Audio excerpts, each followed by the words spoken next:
Hello, I'm Theodore Parker, and this is the Sideshow. And today is Monday, October 23rd, 2023. The weather in this area of Kentucky, Lexington, will be going up to about 70 degrees today, and will continue to climb the rest of the week until it's almost 80 degrees. All weather, back and forth, a little chilly, a little warm. Sunrise today will be at 7:54 a.m. Sunset at 6:49 p.m. Pollen is high, so you'll probably see me coughing and doing other things. Air quality index is good. There's anticipation for the first winter storm hitting the Midwestern states. So, if you're watching the Sideshow on Facebook and Instagram, don't forget to like, comment, and share. WhatsApp. If you're watching the Sideshow on YouTube, like, comment, and subscribe. And don't forget about the Sideshow coffee cup. The Sideshow logo on it, black ceramic, 11 ounce, good for most beverages, hot and cold. Dishwasher safe.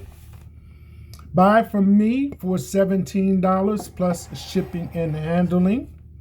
Pay me through Cash App, $TR Parker 1. So, I really kind of came on today. Last week, Monday, a week ago today, I got a flu shot, so I've been kind of running behind that, or not running at all, actually. Didn't get me all the way down, but I didn't really have the feeling to get up and go. So now I kind of feel a little bit more like myself. But what kind of brought me on the show today was the fact that tomorrow, the 24th of October, is going to be the annual reenactment of Thriller, Michael Jackson's Thriller, here in Lexington. And with the little investigation, I found out that it's going to be happening in other cities as well. So here we are a few weeks from Halloween, and we got something that's going on across the country in various ways. And that's something that will be taking place in the daytime. Main Street, USA. So if at all possible, I will try to watch this in person to see how it goes. And I think it's tomorrow's the 24th. And I forget how many times this has been done, but Thriller, your hometown. Since I have time to myself occasionally, I was able to watch Ice Cube from 2022 Roots and Heritage show in Manheim, California. So it showed he just does not have the big three on his mind. I think it was a good show, good shout out. California, there's some of those hits that we are all familiar with. A new fact for me that he was started out at 15, associating himself with Dr. Dre, and at 16 had his first hit. So, credits to Ice Cube. And Dr. Dre as well. I think he was recently at Usher's show and got stand-up reception. So that's how it goes.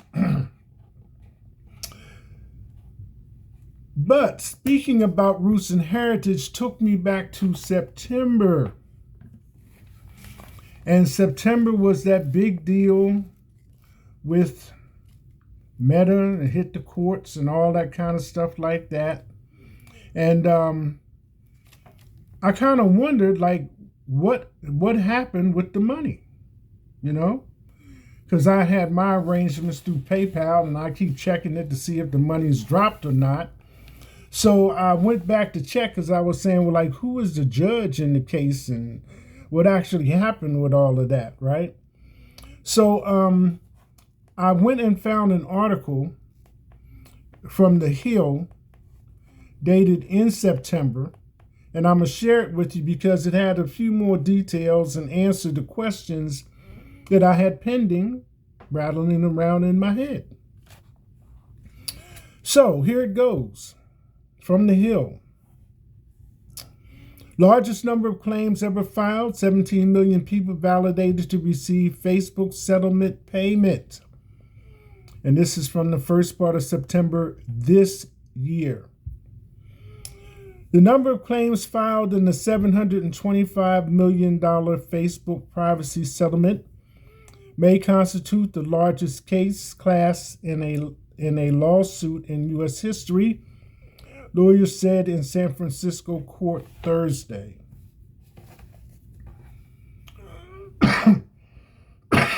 Excuse me.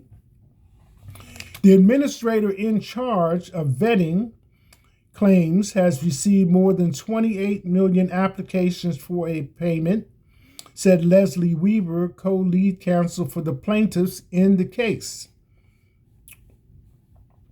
As far as we can tell, that's the largest number of claims ever filed in a class action in the United States. Of the 28 million filed, about 17 million have been preliminarily validated, meaning at least 17 million people will be getting a piece of the massive settlement if and when it's given final approval. About 2 million claims were duplicates, 8 million were flagged as potentially fraudulent, and there was still about 1 million left to review, the lawyers explained. Once the total number of eligible people is finalized, we'll know how many people will be sharing the 725 million settlement. First, there are some deductions. The lawyers in the case, as you remember, I wasn't sure about how things were going to go, what was going to happen, so here are the details that I acquired. Lawyers in the case are requesting about 180 million in attorney's fees. That chops down the settlement fund to 545 million. The next major deduction are administrative fees. Essentially, an administrator is appointed by the court to set up the settlement website, look at claimants' information, verify they're eligible, and send them what they are due. At this point, it's not clear how much the administrator is charging. The pot shrinks by another 120,000 because each of the 8 plaintiffs who represented all Facebook users in the case is entitled to $15,000, which I knew there were plaintiffs that originally generated the idea of suing Facebook for all these breaches of law, but I wasn't sure what their money was going to be. Once all that happens, the final pot of money will be divvied up between the 17 million or more eligible recipients, but not equally. Those who had a Facebook period for longer will get a larger sum. That makes predicting the exact amount you'll receive difficult to do in advance. But class counsel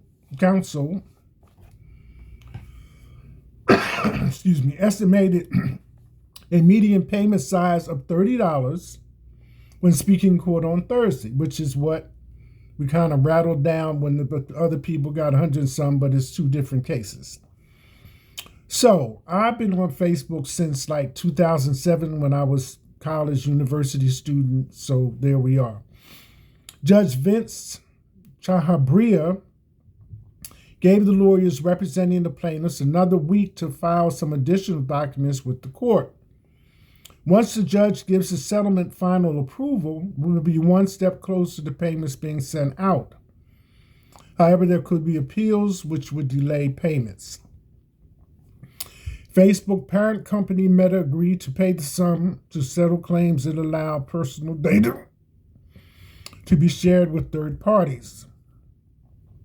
The most famous third party to get access was Cambridge Analytica, a consulting firm that supported Donald Trump's 2016 presidential campaign.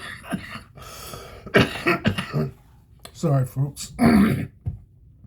Meta agreed to the payout but denies any wrongdoing. So, I consider that an update and why things seem to be taking so long. Trying to figure out who gets what, when and how. But at least you know that they're sifting through, and the possibility still remains that you will get some money, however, whatever amount that is. So I just wanted to say that to you, that you know, and like I say, Thriller, watching shows for Ice Cube, and the sideshow itself. Don't forget. I also wanted to add a couple of places to that list I read to you last time. Singapore, Taiwan, Pennsylvania, and Florida. Way to represent. That's it. Hashtag.